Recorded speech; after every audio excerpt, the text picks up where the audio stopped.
Good evening, ladies and gentlemen, distinguished leaders and guests.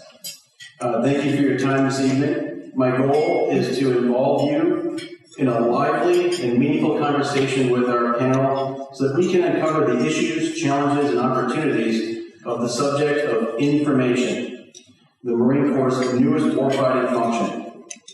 Before we begin, I have a few words about the format tonight. I will open with a framing discussion to set the context. We will then have 20 minutes of panel discussion, followed by 20 minutes of audience Q&A. Our theme tonight is Getting Information Right, operationalizing the information warfighting function at the tactical and individual levels. Our theme draws from the changing character of competition and warfare that we are witnessing across the globe. In the words of General Berger, the Marine Corps arrived at a crossroads, the passing of our nation's unipolar moment and the emergence of revisionist powers in China and Russia, coinciding with a sea change in the character of warfare driven by social and technological change, demands that we move rapidly to adapt to the circumstances of a new era. Since 2020, General Berger has led the Marine Corps through a period of change to better orient and posture our service to meet current and future challenges. One specific area of change involves how we can leverage the power of information in 21st century competition and war. To illustrate how things have changed, consider for a moment the widespread use of social media to live stream battles in Ukraine as a means of exploiting tactical events to mobilize public opinion and galvanize will on a national and global scale. Consider the use of Starlink to maintain crucial communication between President Zelensky and world leaders and to inspire the will of his people to stand and fight. Consider the proliferation of the mature precision strike regime by state and non-state actors, otherwise known as the MPSR. The MPSR is changing how competitors and enemies approach warfighting, and it places a premium on winning the fight for information through all-domain reconnaissance and counter-reconnaissance. Consider further how the MPSR provides cover for more coercive, ambiguous, gray zone strategies, such as the PRC's employment of civilian fishing fleets to claim territory in disputed nearby seas, while the PLA Navy provides overwatch. This scheme presents a 21st century combined arms dilemma. Choose to attack the encroaching vessels and risk war, or don't interfere and risk the PRC establishing positions that advance its territorial claims. These examples provide a small glimpse into a new reality, that information is central in modern competition and warfare. To help us frame and exploit this reality, General Berger signed Marine Corps Doctrinal Publication 8, Information, in June of this year. MCDP 8 marks a milestone on a multi-year Marine Corps effort to understand information as a central component of competing and warfighting. If I were to ask each of you in this room the question, what is information?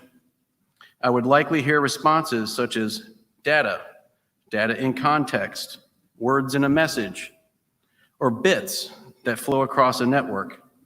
And while these responses are correct, they are not the focus of MCDP 8. Instead, MCDP 8 is the Marine Corps' capstone doctrine that describes information from the perspective of a warfighting function. Hence, information is an activity that we perform in the battle space. This represents a change in how we think about information and battle space, and in how we assess risks and opportunities, develop plans, and how we go about gaining information-based advantages in competition and war.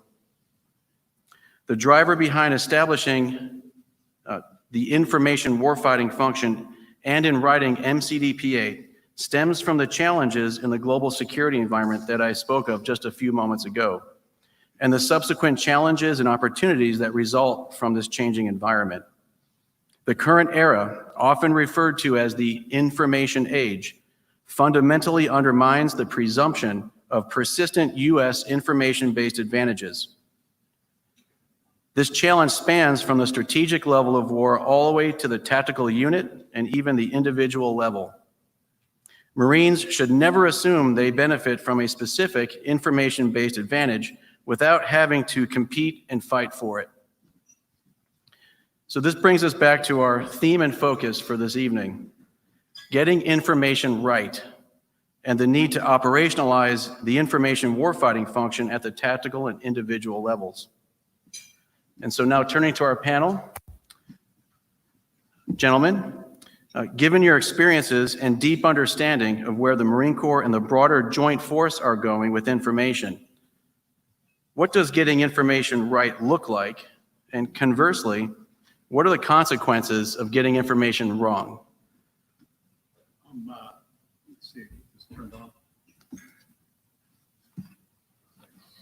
You got it? Yep. I'll kick it off because I'm going to talk at altitude here and talk from my frame of reference at the strategic level that'll set the context, I hope, for the deeper dive. And so what does right look like? And I'm going to list a few things based on years of working in this space. First of all, it's bigger than DoD. It's bigger than DoD. It's not DoD's burden alone to compete in this space. We have a huge contribution to make. It's an all-in proposition. That all-in proposition includes government, industry, the private sector that's not necessarily part of our industry enterprise, the defense industry enterprise, academia, our international partners, folks with credibility and access that we don't enjoy, but we may have the technology. It is a network of networks that's commonly oriented, that shares awareness of our awareness of the environment, activities, feedback, and innovation. And please, when you hear me talking about this, think MCDP-8, what MCDP-8 is trying to do for the Marine Corps and what it might be as an example for the other services in our Joint Force. And so I'm thinking of it that way. It is what right looks like is a shared understanding of our interest in equity. And when I say our interest in equity, it's the interest in equity of all the folks that I mentioned, all the organizations. What's of interest to industry and our international partners? What are those points of intersection that we share? Where can we collaborate at the intersection of those interests? We may not agree on everything, but we can agree on a few things, and those are critically important in understanding where those are. That's a key component of the network of networks. We need to make sure information is truly a priority. Not just a talking point in a speech. Marine Corps has not made it just a talking point in a speech. They've taken it to the next level. I will tell you that there are other organizations across our government and other services that are still struggling with that transition. It needs resources and advocacy. We all know that's pretty common for everything that we're doing, but for this mission area, it's really hard to apply resources and advocacy to outputs and outcomes that are hard to feel, touch, taste, feel, and understand the return on investment. You got to use the power to convene to drive collaboration and mutual accountability. You don't have to own it to integrate. You got to reduce ambiguity, requirements and needs. MCDP-8 reduces ambiguity for the Marine Corps. We need to reduce that ambiguity in lexicon, how we frame this operational environment, what we call things. We need to tighten up that shot group, and we haven't done that sufficiently. Marine Corps is trying to do that with MCDP-8. That's not necessarily across the whole joint community and our government.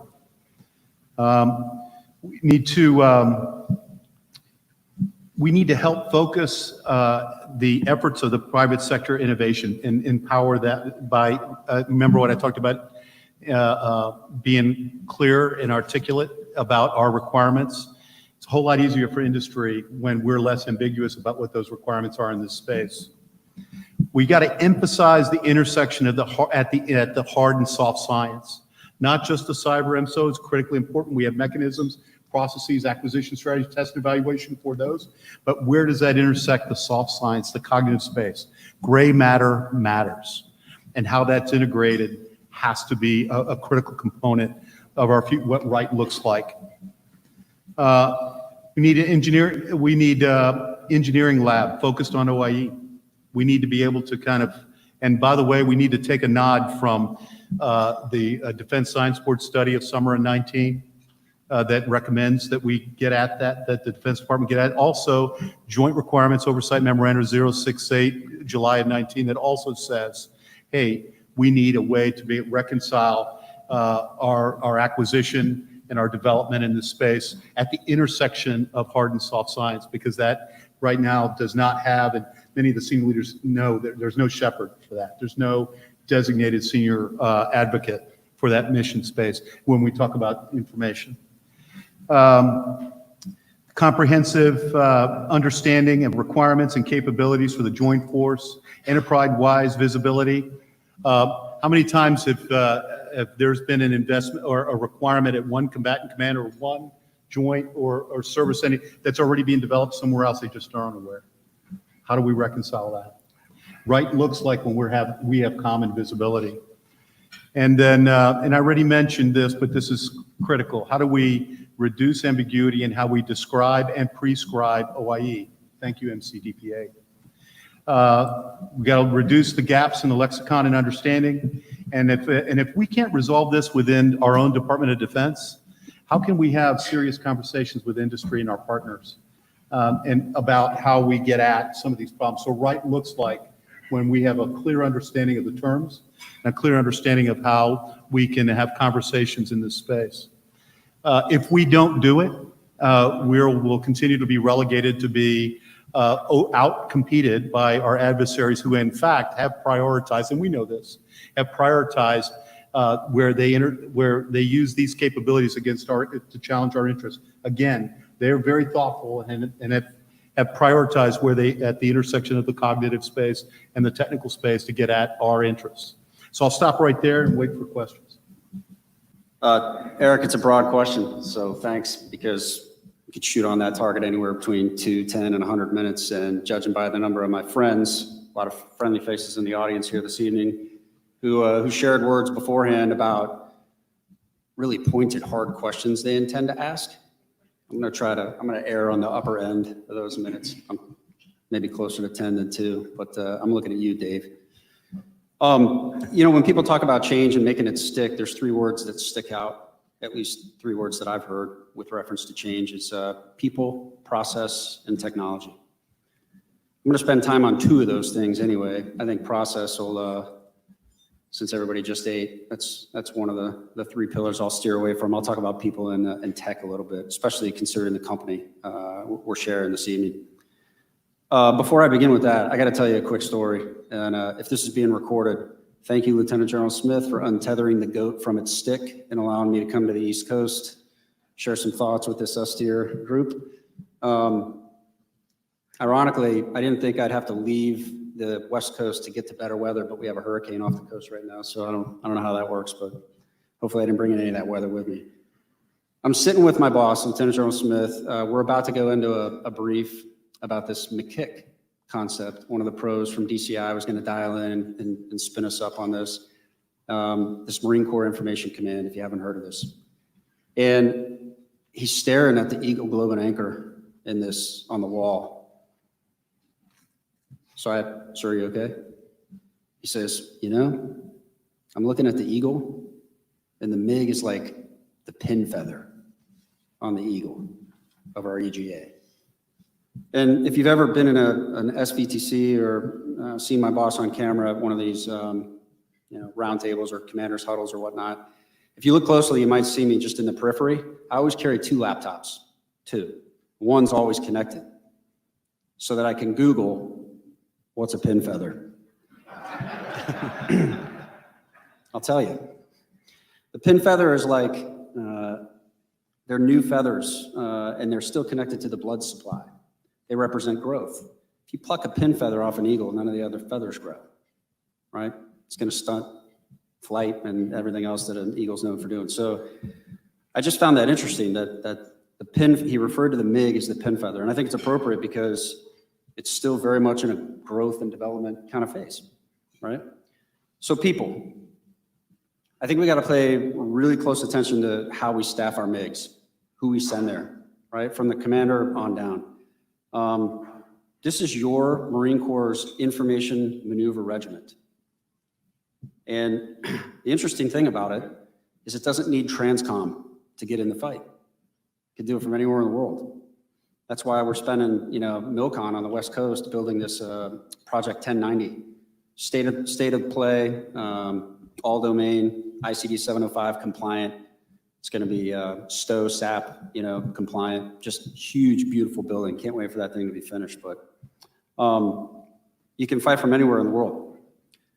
So, one of the things I did when I got to the MiG and thinking about people was 170 different primary MOSs, 4,500 people scattered across the base, 6 battalions. How am I gonna manage this thing?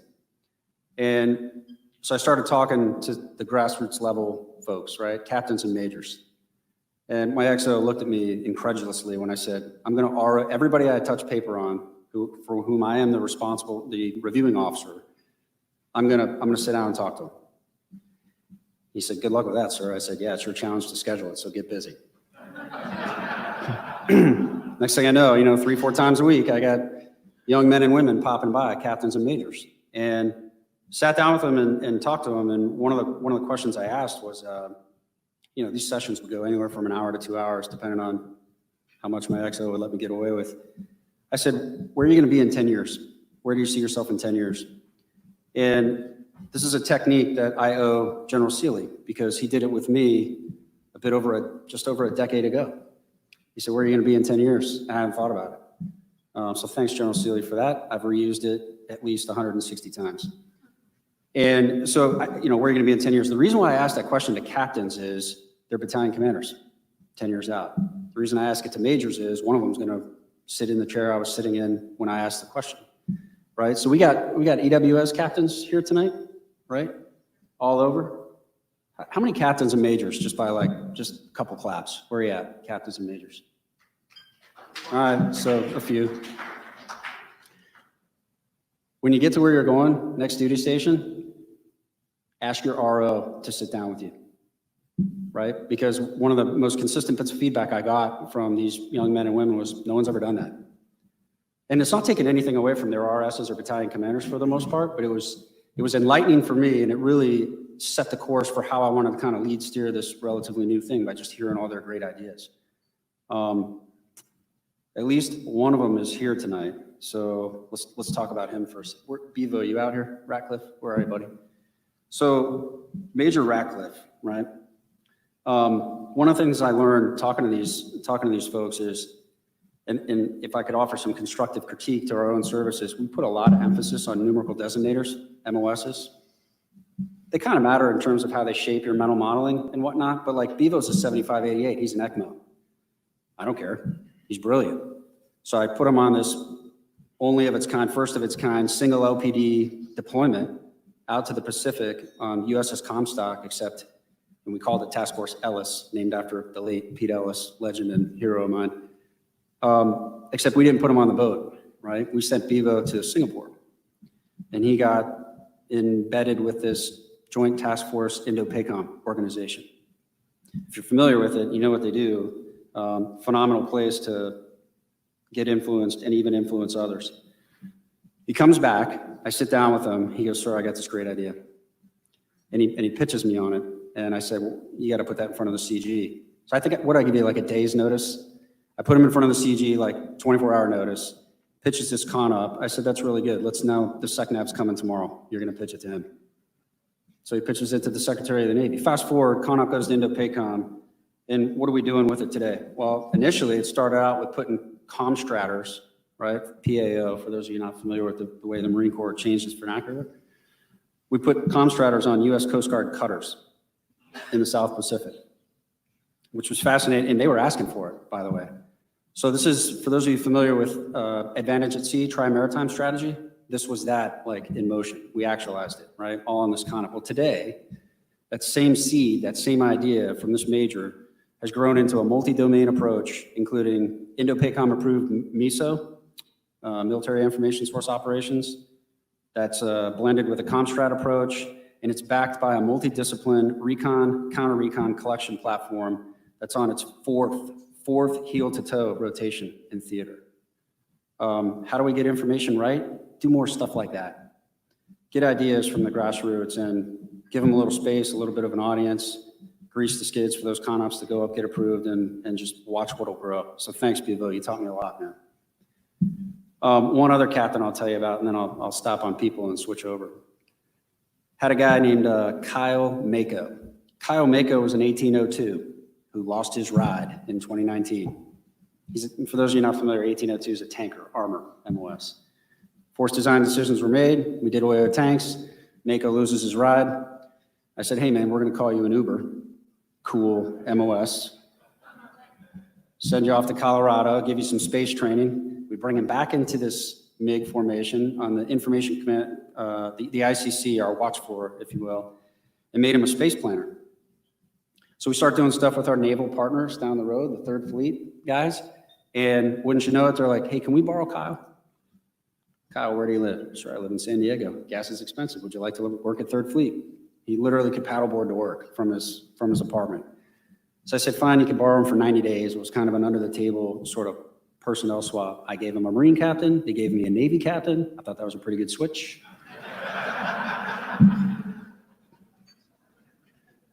About 80 some days into it, Kyle, how you doing? Sir, and he kind of hesitates. I'm like, what's up? They want to keep me for a little longer. We left him there for a year at 3rd Fleet. So as part of building this naval integration with their information warfare watch floor and everything they were doing with respect to the CWC construct, it was phenomenal, right? So that was Col Mako. You'll love this part, Major General Seeley. Col Mako lat moved and became a MAGTF intel officer. Nothing to do with it. Had nothing to do. I might have talked to him. And he is back serving on the ICC at 2 MiG. So there's a repeat offender, right? So wash, rinse, repeat these guys, send them out, get them some schooling, and then get a return on that investment, just like Austin was talking about. You gotta look for the ROI on these guys. Anyway, I could go on about process and whatnot, but let's, given the audience, again, technology, talk about that for a second, and then I'll turn it over to Brian Russell here. Room full of industry tonight, right? Partners who can help us the most with this. Have you ever seen a graph that depicts like the information growth? It's like a near asymptotic vertical curve that rides up the y-axis. You've seen these graphs before, or maybe like a YouTube video about how much information there is, right? It's infinite. Whenever I see or hear somebody pitching on one of these graphs, I do a little bit of mental graffiti in my head, and I draw a stick figure all the way out to the edge of the x-axis, 6 feet tall to scale, ruggedly handsome, like my partner here. And then I draw a line from the head of that stick figure all the way back to the y-axis and label it cognitive saturation. The gap, the chasm between that near vertical information growth and that horizontal line from the melon back to the y-axis, that's what we need your help in industry closing. We need technology to help process the infinite number of either new or recycled ones and zeros to help us make better sense of it and to do it with incredible speed, to accelerate our understanding, of what's going on in the information space, because the human, him or herself, has a hard time with it. I'll give you a tactical example of this on the watch floor. We say in the MiGs, like, sense, make sense, act. The watch floor is essentially there to make sense and act or enable others to act. At least that was my experience out on the West Coast. Imagine this challenge. You've got to gather disparate data from all over, bring it to a central node, normalize it, visualize it, in order to accelerate understanding to make rapid, informed decisions. That's essentially the purpose of the ICC that was built into the MiGs. And we got all kinds of tools to help us with this. If you've ever heard of like Pulse, community engagement, target audience analysis, pre-data, decrypt, there's a ton of tools out there. There's mission partners here tonight, right? We've taken advantage of those who are proximate to Camp Pendleton. We've tapped into Viasat with a software as a service thing. Can I say that, Jim? I'm not spilling trade secrets or anything. My friend Jim Robinson is out there, and it's amazing to be able to leverage you guys to help us close that gap, right? So that's a piece, and then there's one that's kind of emerging that we just started with a contract through McWill with Andrew, which is just north of the base there in Orange County. And one of the things we're hoping to explore and experiment with is how, to your point, Austin, we can find that nexus between hardware and software, or hard and soft science, but in this case, using software to help close that gap. So it's kind of a mix a little bit from my experience, if you will, and hopefully I chewed up some of the hard questions out there. I'll shut it off there and turn it over to Brian. So I want to start by thanking Lieutenant General Glavy and Eric. Thank you so much for inviting me to this panel, and thank you so much for being visionaries for our field. We know as Marines we are not bound by doctrine, but it's really helpful, as a starting point. So I'll frame some of my conversation by what I'm seeing in MCDP 8. And I'm going to take a little bit of a different tack in terms of answering the question. I know you asked kind of what does right look like and what are the consequences of what not right looks like. But I want to share with everyone where to find what right looks like in the space. So you absolutely have my permission right now to break out yourself. I went already during Rideout's comments here to play Sudoku or whatever. And immediately subscribe, if you haven't already, to the Phoenix Cast. Technical John Schreiner, if you could hold your hand in the air there, is one of the hosts of a podcast really driven by folks who are in the space, literally in the information space, that are sharing about every 2 weeks what right looks like. So John, you and Rich and Kyle, who is a former Marine, if you want to know what force resiliency looks like, prevailing narrative and systems overmatch, you got to subscribe to the Phoenix Cast. And so I know, like, as an individual Marine, I think that's what we're here to talk about, General Glavy, is like down to the individual level. What does information advantage look like? It's how to manage your passwords on your personal devices. So thank you very much for helping me understand and sharing across my family from a force resiliency perspective. That's one of the pillars of information advantage, force resiliency. How do we take a punch and keep on fighting? That's important down to the individual Marine level. Systems overmatch is another pillar of information advantage. And so even talking about what network administrator to do, and you're inviting the chief warrant officers, the pros that do this day in and day out, are managing our networks. If we truly believe that our networks are warfighting platforms, and they certainly can be, sir, based on where we serve together, it can be weapon systems, our networks, systems overmatch, and knowing how to manage your network. Super, super important. And so just hearing that every couple weeks. And I know, John, you tend towards the technical and the cybersecurity, but as it comes to prevailing narrative, what is our true kind of advantage as a Marine Corps? It's the brilliance of our Marines. And so we've got guys like John that come on every couple weeks and bring our Marines on and just talk about the brilliance that our Marines. That's our advantage as a Marine Corps. So you're living it each and every time you push out a podcast. And so I don't know quite what right looks like, but I know where to find it. Sir, I know where to find it, Eric. It's in things like the Phoenix Cast. So thanks for what you do, John. Thanks for inviting me on. We just did a recent episode about bring your own device. Bring your own device. Like, this thing, this is my personal cell phone right here. And typically the Marine Corps answer is like, don't bring that to combat. Don't bring that on deployment with you. Turn that thing off. That's really, really bad. And I'm not sure. I think maybe we're missing an opportunity. I'm the G3 of 2 MEF. If General Turner's giving me a call, I said, hey, Russell, I need you to get 2 MEF out the door. Crisis response, you're going to solve the thing. You know where I'm going, sir, to find out what's going on in that part of the world? I'm going to this thing. I'm going to my device to figure out what's going on in the world. And right now I have to pull this out, and I have to pull my government device out. And so we had a conversation about what it looks like to bring those 2 devices together, and kind of like all of our Marines always in the space. I think that's something we can take advantage of. So the conversation was really, really informative, and I think all of us are paying attention to what's going on in Ukraine right now. And that makes me think a little bit about the prevailing narrative. Their narrative is that we're defending our sovereign territory, and we're pretty good at doing that. And I'm seeing pictures of that a lot on my social media feeds. I'm seeing literally the spotter shooter is really the Ukrainian soldier with this, taking a picture of the Russian tank being destroyed and getting that out to multiple audiences around the globe. Boy, that's a battle space geometry that is a 21st century combined arms type of thing. That's in support of prevailing narrative. Systems overmatch.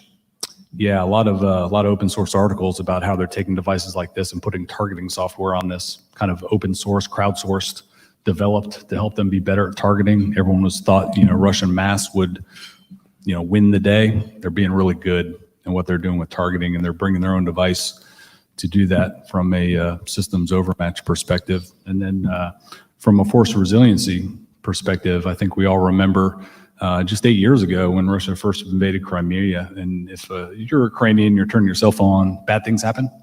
Russian artillery rounds showed up. Well, they've learned from that. So I think we can certainly train our Marines to be, use their technology in an appropriate manner and really have a force resiliency perspective. The cyber war that wasn't, sir, right? In Ukraine currently, they train themselves to do that. So I think we can do that. I think that's what kind of right looks like, Eric. And we don't have to look very far to find what right looks like. And I'm sorry, Chris Woodbridge isn't here. I think Sarah Cohen, you're here in the audience. So I guess you have to help everyone sign up for their Gazette subscription tonight as they leave the door. Just pull September's issue of the Marine Corps Gazette, and they're putting a lot of information in there about what right looks like. And have an article in there about 21st century combined arms, but you've got Marines writing about what they're doing, what they're experimenting in the space, all domain effects down at the tactical level in Air Naval Gunfire Liaison Companies. You've got officers in radio battalions writing articles. General Groen, sir, Sigener's writing in the, kind of open. It was like, oh my gosh, and they had to go through all the pre-publication for that, but they're doing it. And so I think I would encourage all of you, the podcast, the Gazette. I don't know exactly what right looks like, but a lot of our Marines are experimenting with that, and that's where to find it, what right looks like. And as much as we can do as leaders in the Marine Corps to encourage our Marines to continue to communicate and write about what they're doing in the space, I think we're all better for it. All right, thank you, gentlemen. I appreciate your comments, your insights, and your experiences. Heard some really great themes here. One, it's bigger than DoD. Right, this is a societal issue. We need clarity of task, purpose, focus, and resources. This is about partners. It's about people, right? It's about ConOps, and it's about multi-domain and integration. So great, as well as individual discipline in the use of our personal electronic devices. So what we'd like to do now is turn this over to the audience. We have about 25 minutes before this evening is concluded. So if you do have a question, please raise your hand. We have team members with microphones. And then please state your name, your organization, and who you're directing your question to. Can I ask the first question? What? Can I ask the first What? question? You can. I'm going to ask this, you guys. Here's the question. I want to ask the first question to follow up on what you were talking about, the examples of Marines that are out there and doing incredible work. You identified all sorts of different examples, both on technical and non-technical, of innovation happening at the individual level. Do you believe there's a foundational training, a training foundation to be able to capture this effort and build a sustainable foundation of understanding, of skill, of taking all those examples into something that's sustainable across the Marine Corps? And one that it's not just relying on the individual, always relying on the individual innovation, these great examples you have, but something that really pours some concrete on these types of examples across the Marine Corps, so it becomes part of the DNA of every Marine, and as we move and fight in this information space. I want to go first. Yeah, I want to take this one, even if my microphone doesn't work. So hashtag. Thank you, sir, General Glavy. Yeah, no, cyber guy, information expert here. Hashtag crush all stovepipes. And so I'll go back to the podcast example. John had Lieutenant Colonel Scott Cuomo on recently on podcast talking about some of the work we were doing with recon, counter-recon experimentation. And it's been kind of a Marine Corps or life truth of mine in that Marines are the original hackers. And I don't mean that from a pure cyber perspective. I mean that from you give a Marine a problem set and a certain set of tools, and those Marines will figure out how to make those tools fit the mission. They've done it my entire career. I had I'm an artillery officer growing up. I had a fire direction center operator this is 1998, who was literally reprogramming IFSAS. That's the predecessor to FATIDS, literally reprogramming the system to run, less operating speed so it would not shut down in the middle of 29 Palms because of the heat. Literally, that Marine was capable of doing that. I had Marines, Hank Brown is a good friend of mine in the audience here.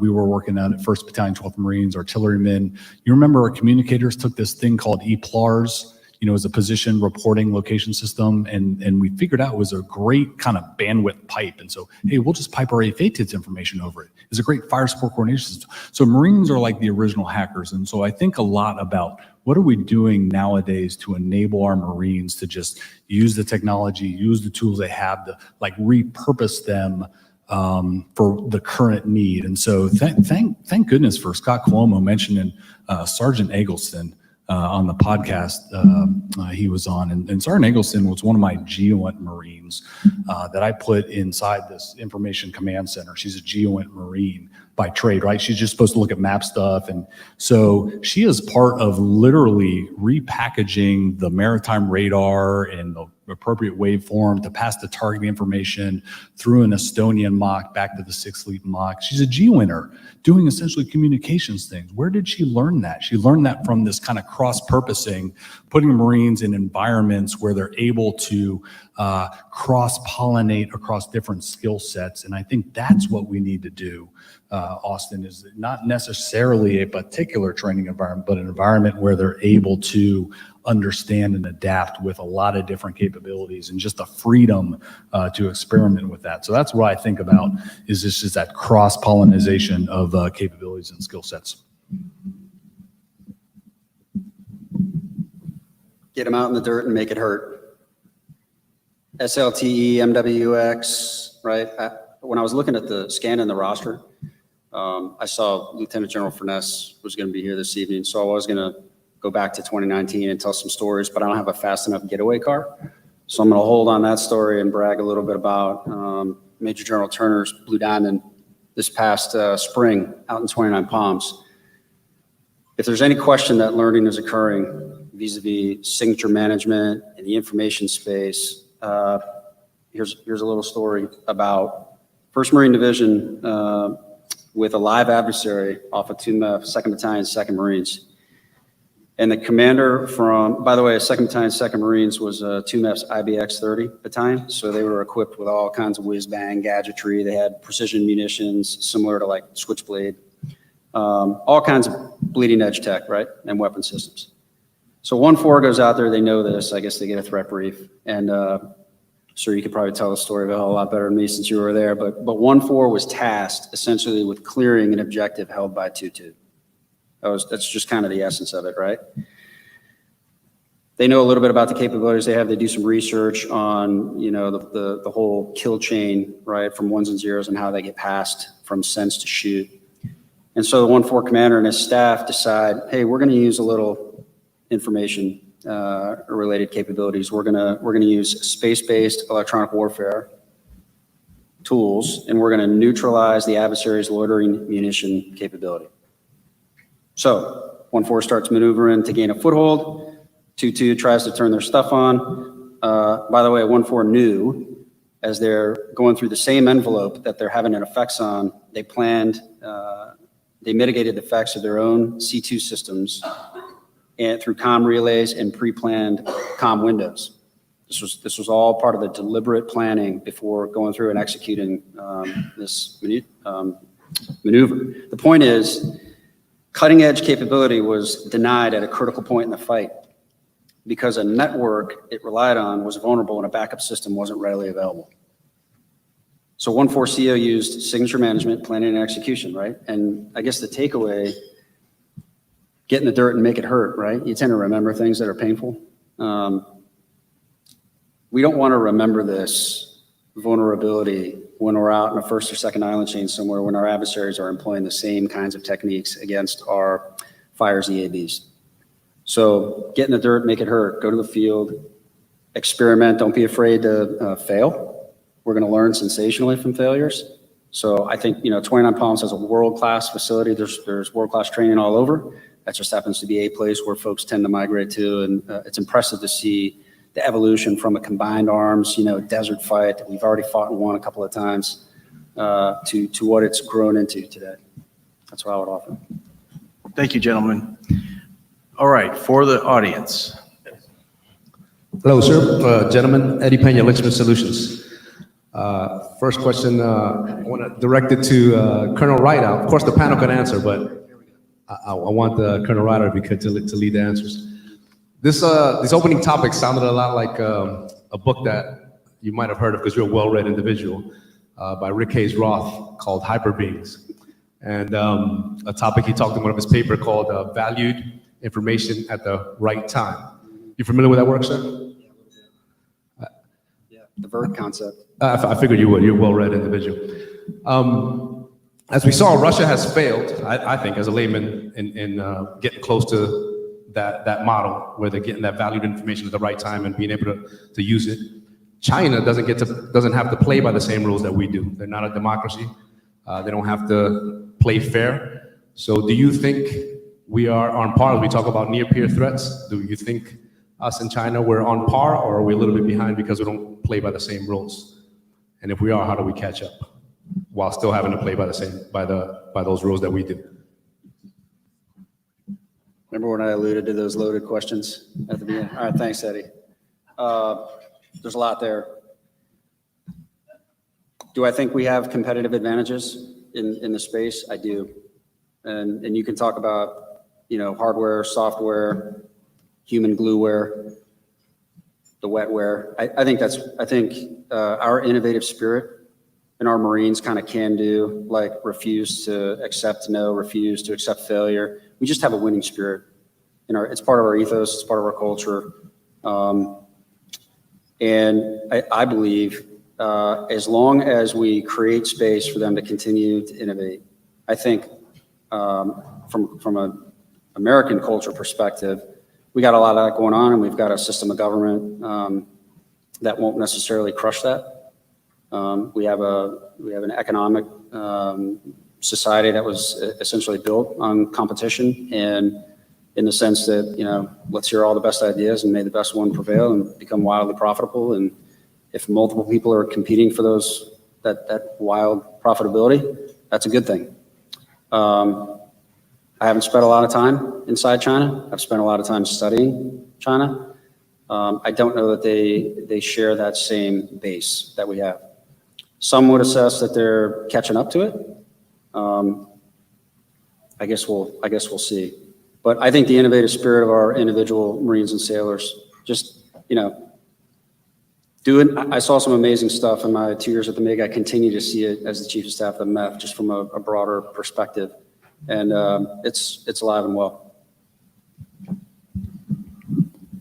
So I know this was directed at my battle buddy, Brian Rideout, but I know he just would not believe this was an information panel if I didn't mention an OIE truth, which is humans are in fact more important than hardware. And I believe everything he says about that. It's like our Marines are our competitive advantage. But here's the thing I know I have that China doesn't have, and that's friends, that's allies, that's partners. And so growing up as an artillery officer, I know even my experiences in, say, Afghanistan, where I was essentially establishing a targeting cell with my good friends from the UK in Helmand Province, and we were working a target set.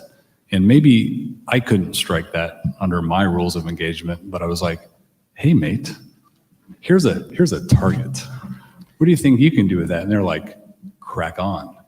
So it's the same thing in the information space. And General Glavy and I know this from our experiences up at Fort Meade, is that we have a lot of allies and partners with pretty significant capabilities and authorities to crack on in the information space. And whatever we can do to maximize that, I think, is to our competitive advantage.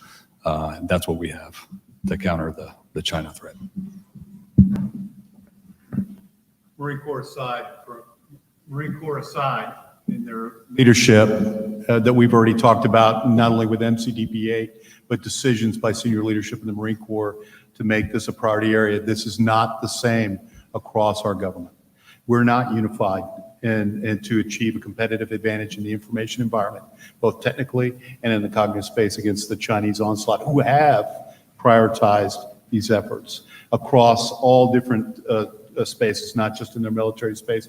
You guys well know it's in industry, academia, it's in through their espionage. They are, I believe, advantaged by their unity of effort and the network of networks that they've established to get at our interests. It's our interest in the entertainment industry. It's our interest in the infrastructure. It's our interest in intellectual property.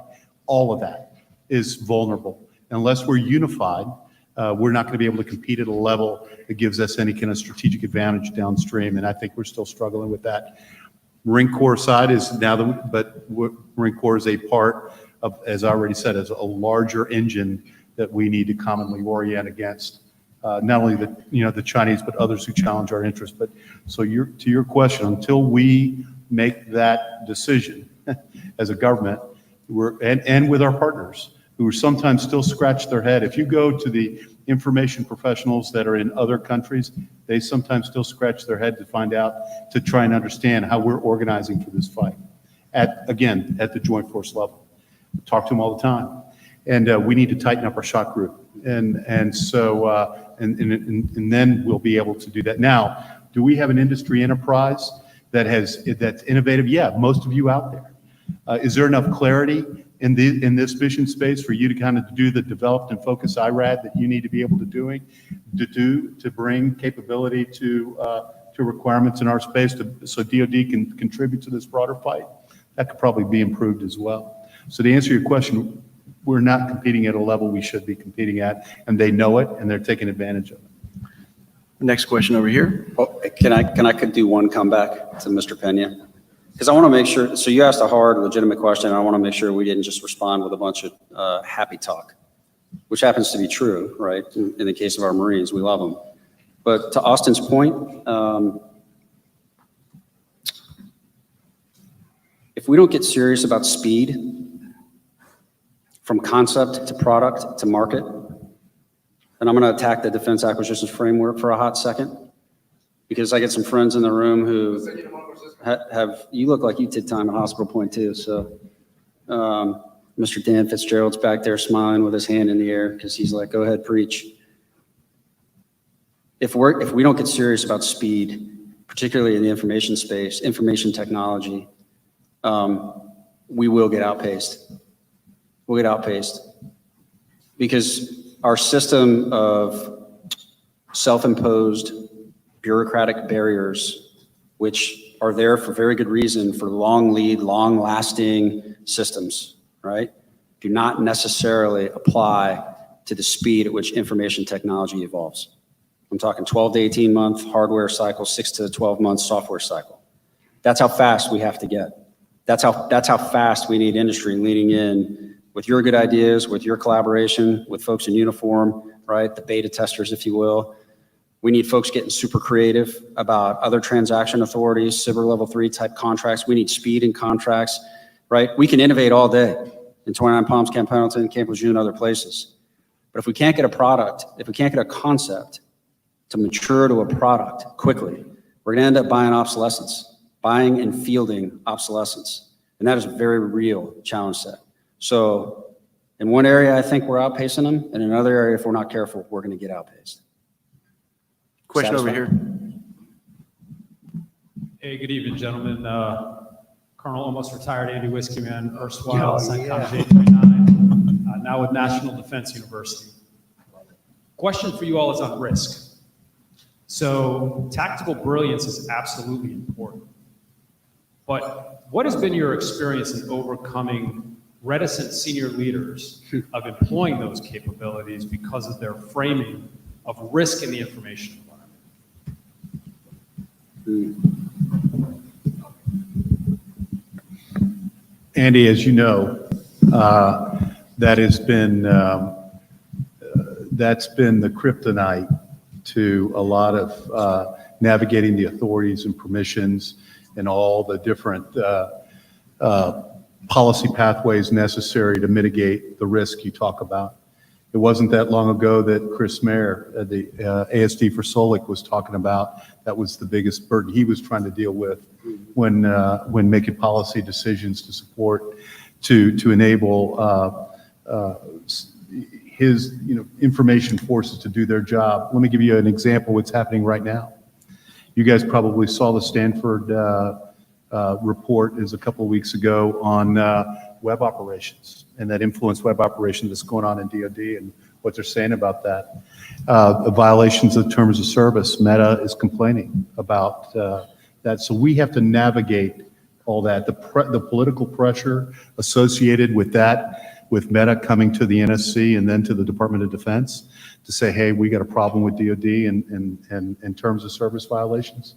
That's the kind of, those kind of pressures, those impact the kind of level of, decisions necessary to drive DoD's ability to navigate the authorities and permissions necessary to execute in this space. And it's profoundly challenging. You don't know it, but I'm going to call out Kevin Gates in a Senate Armed Services Committee, senior primary principal staff member right here. And I can tell you, Kevin, you deal and you see this every day and how challenging this space is and how reticent senior leaders are to make those kind of decisions. They can have a huge impact on other larger decisions. And so I get, Andy, I don't have the solution for that, but we do have to be aware that for us to be able to compete, there's risk involved. And we have to be able to mitigate that, understand it, and work through it through whatever processes, tabletop, whatever, to be able to kind of get at and make senior leaders comfortable with the decisions that they have to make to ensure that we're able to comfortably compete in this space, or at least DoD can contribute to U.S. government efforts. But don't forget, there's a way to mitigate that by working through partners, working through others who have access and authorities that we don't have. And so a lot of work to be done. I know that wasn't an answer, but it's a huge challenge. Any other audience questions? Oh, I've got to hit that one just because Andy Wiskman asked it, right? So, hey, great battle buddy, right? We were working together for a while in some mission space. So I think whenever you talk risk, I think maybe the first question is who owns the risk, right? So we work together in terms of, I want to shut this thing down, this network, this system, from a cyber perspective, and we'd have kind of the intel side of the community go, don't shut that down because I'm getting great stuff out of that. But hey, who owns the risk? It's the commander in charge of his intel gain loss or operational gain loss discussion. So I think we need to benchmark it there. Andy, like who owns that risk, and let's have that conversation and just honest conversation. And as much as we can, kind of the whole idea behind MCDP 8 is let's consider that from the very beginning. Integrated campaign planning. Let's get all the stakeholders together and consider together. We're all after the same thing. We're trying to shut down whatever the adversary is. So I think that's a great question, but let's who owns the risk to that? And then I'll bridge this into, some of the difficulties I think we have as a service and a joint force is the training environments where we replicate that risk and put commanders in that situation. And one of the first circumstances I had as the MEF information commander at Camp Lejeune was really taking about a couple months just to get the authority to send a text message to a commander's cell phone in the field to try and do an influence operation. But it was a valid concern by the exercise force commander in terms of if I influenced him one way or the other to make a decision that would truly impact the safety of his Marines in the field, that's a valid consideration. So what are we doing, Andy, about our exercise control force to manage risk even in a training environment. If I'm telling the commander you should go left from an influence perspective, that really puts his troops in risk from a training safety perspective. I think we probably have some work to do there. So my answer is like, hey, who owns the risk? But how are we training to really bring out that variable that, Brian Rideout talks about the shock factor, in the training environments. I think we need to think that through as a service. Is that fair enough? Just one. We got Admiral TJ White in the audience. There he is. I thought I saw you. So if you really, as the saying goes, we've come a long way. TJ was there at the beginning when they put Cybercom together, when they were thinking about putting it together, when they didn't have any authorities, didn't have any computers, if I could be so bold. But TJ and others like General Nakasone, they were Batman and Robin putting it together to the point that we're at today, that if you show up with game, like if you're good at just like anything we do, right, with game and you got all the legal, lawful review and execution in place, you'd be surprised. And it's been evolutionary, never fast enough. Like, make sure whoever's writing this down, like, it is not fast enough. But on the same note, we can't crawl under the table and cry in our beer, right? We got to just keep going, getting after it. And thanks to guys like TJ White have given us the opportunity to get to the place where we're at now. So folks like JTF Aries and others are out doing what you would expect them to do. And I'll just leave it at that. Thank you, General. We have time for one more audience question. Test. Is that mine? Okay. Where are we at? Gentlemen, good evening. My name's Major Josh Pena. I'm actually coming to you from Headquarters Battalion over at Quantico, but traditionally I'm a comm strat officer. My question is two parts. One's focused on the individual Marine, which has come up a lot tonight, and the second is focused on our partners, that has also come up quite a bit tonight. I just want to start with a quick observation I made. The Marine Corps made a huge investment in me and sent me to San Diego State University on Marine Corps Dime. I learned a lot about research in the communication world and how to anticipate human behavior based off raw, real data, right? But one of the most impactful observations I made was that 4 of my professors were Chinese citizens.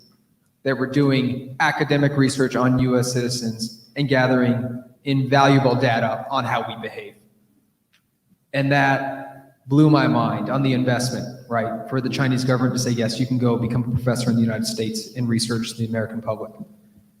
So my question is, what are the discussions being had about how are we getting the return on investment on our educated Marines? The CCLIP board, the CPIP board comes out, Marines go, they get education, they learn hard research in the academic level, then they come back and they do payback tours. I don't believe that the majority of them are doing their payback tours and applying the knowledge that they've done in research in their day-to-day jobs, because that takes time and it takes resources. And I've had actually more than one conversation tonight about assessments and folks that are in those positions right now, serving the Marine Corps and the Joint Force, and saying we don't actually get the time and resources needed to do proper assessments and research. So I think for speed, there needs to be time invested and resources invested to help those great minds come up with the data and the assessment. So I'm wondering what conversations are happening at the DCI level about what are we going to do with that, or are we looking at pouring more money into sending folks to get to that master's, PhD level academia. And then the second question is about conversations that are being had at the MAR4 level and at the Combatant Command level about how we're engaging OIE with the partners. So my last tour was MARCENT, and we had a lot of deep, tough conversations about why are our bilateral, multilateral events with our partners not involving OIE? Why is OIE something we do on the back end to see how well we did, how well it was received? Why are our partners and us not wrestling and struggling with the whole idea of how do we approach OIE? Because when it comes to wartime, battle time, can we trust that their OIE system is going to work as fast as ours, or ours is work as fast as them? So those conversations, just curious to know what else is happening at the DCI level with regards to the MAR4s out there. Are we looking at solutions to that, or are really changing how we approach that partner engagement. That's all I got. Hey, I'll give you guys the partner question, but I'll take the graduate education piece. Marine Corps, we don't do a lot of things right, but here's one place that, based on our boarding process, we've been able to take young men like you and Greg Carroll, who works for me, also a San Diego State grad. There's been some really quality Marines that end up right back in the Marine Corps doing amazing stuff at the highest level to get that return on investment. Is it perfect? I don't know. But how we have done our Navy postgraduate school graduates is I've traveled around the Marine Corps finding these innovators, both from an IT perspective, from an IO perspective, and from some of the most technical. It's amazing. We just did our innovation challenge with all the capabilities we're bringing to bear on the McSen, and I always ask all the teams, and you wouldn't believe how many of them are Navy postgraduate school. So, is it perfect? No. The PhD program's up and running. We're putting Marines back in very impactful places like Scott Cuomo, working up at OSD policy at the highest levels, making impacts, certainly from a Marine Corps perspective, but at a joint Department of Defense standpoint. So we're as thoughtful, are we as thoughtful as we need to be? Probably not. Are we going in that direction? Absolutely. And everybody thinks just like you. How do we get the most out of our Marines? We just had a Marine, God help us, F-18 a pilot going to finish the space program out at Navy Postgraduate School. We're going to send him to be the monitor, right? God help us, right? So we're not perfect. We're not perfect, right? But we caught it. Like we caught it. We say, hey, that ain't going to happen. It's not going to happen. And it didn't, and we fixed it. But, we're not perfect. But we're small enough to kind of get enough, 2 or 3 people know about it. Everybody knows about it. Hey, that ain't going to play well because somebody's going to ask a question like, why'd you send this guy to be a monitor when you send him to Navy Postgraduate School? So that's just the first question. Thank you, General. I'm sorry to announce, but we are at the end of our time. We should table that OIE discussion. It's a great question and would like to have that as a sidebar after. And if anyone's interested, join us at table 5. So, but we're gonna end this now. And sir, I'm gonna turn it back over to you for your closing comments. Again, I just want to close out by thanking General Sherrati and all the great work. This doesn't happen by chance.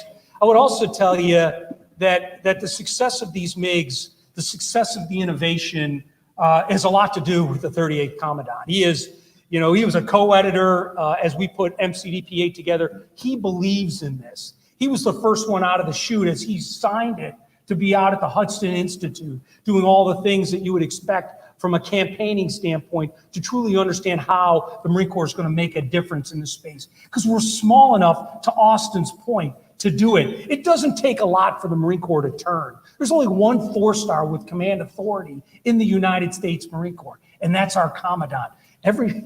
So it's easy to turn when he says turn. And this is an area that he has been a great advocate for. So what does right look like? Right looks like from the top down, you get your prioritization straight to make sure you move in the direction that Austin talks about. And you got somebody backing you up, literally going to the hilt to make sure this is important to all our Marines and they understand it.